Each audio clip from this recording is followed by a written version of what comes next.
Merci de nous avoir accueillis chez vous, mesdames et messieurs. Il est 16h. Voici le condensé de l'actualité de ce mardi 19 avril 2022.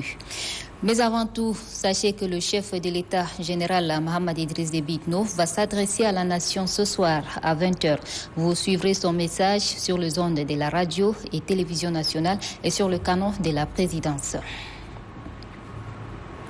Le secrétaire d'État aux Affaires étrangères de l'intégration africaine et des Tchadiens de l'étranger, Oumar Ibn Daoud, a reçu en audience cet après-midi l'ambassadeur de la République populaire de Chine au Tchad, Li Jingjing. Le diplomate est venu échanger avec le secrétaire d'État aux Affaires étrangères de l'intégration africaine et des Tchadiens de l'étranger sur diverses questions qui lient ces deux pays. Les échanges entre les deux personnalités ont porté sur les questions d'intérêt commun aux deux pays. Pour Li Jingjing, cette occasion lui a permis de faire un rapport sur l'avancement des projets de coopération qui sont en cours. Nous reviendrons en images avec plus de détails dans nos prochaines éditions. Le ministère de l'économie, de la planification du développement et de la coopération internationale, en collaboration avec le programme des Nations Unies pour le développement, organise depuis ce matin à Bakara un atelier de revue et d'actualisation des données de la plateforme de gestion de l'aide. L'objectif de cet atelier est de disposer d'un répertoire de programmes et projets de manière harmonisée dans les différents ministères et pour chaque partenaire, mais aussi de doter nos administrations des données sans lesquelles les politiques publiques et l'aide extérieure ne sauraient être évaluées avec efficacité. Selon la secrétaire générale adjointe du ministère de l'économie, Royum Tamadingue, la redynamisation de cette plateforme facilite l'accès à l'information aux ressources extérieures mobilisées par le Tchad.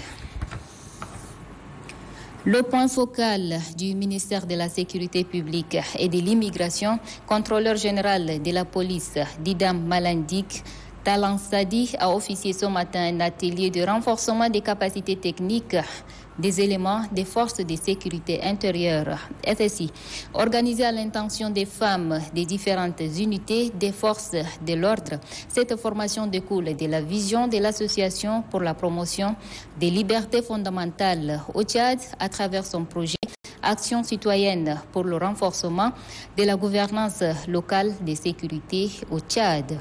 À travers ces assises, l'Association pour la promotion des libertés fondamentales au Tchad compte outiller les bénéficiaires, entre autres, sur les techniques de rédaction administrative, les procès-verbaux, des comptes rendus, des rapports et la gestion d'une équipe.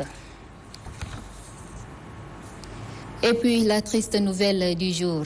La famille de la communication est en deuil. Elle vient de perdre un de ses quatre en la personne de Andouma Kafa, décédé aujourd'hui à 2h du matin de suite de maladie.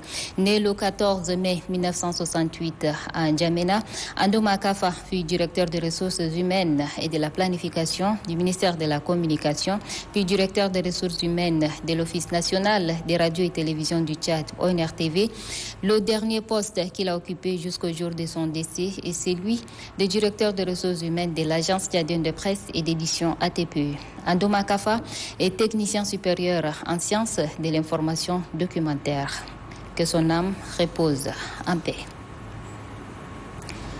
Et sur cette triste nouvelle, prend fait son flash d'information. Merci de votre fidélité. Rendez-vous demain, Inch'Allah, même heure, 13h30 et 16h. Prenez soin de vous. Au revoir.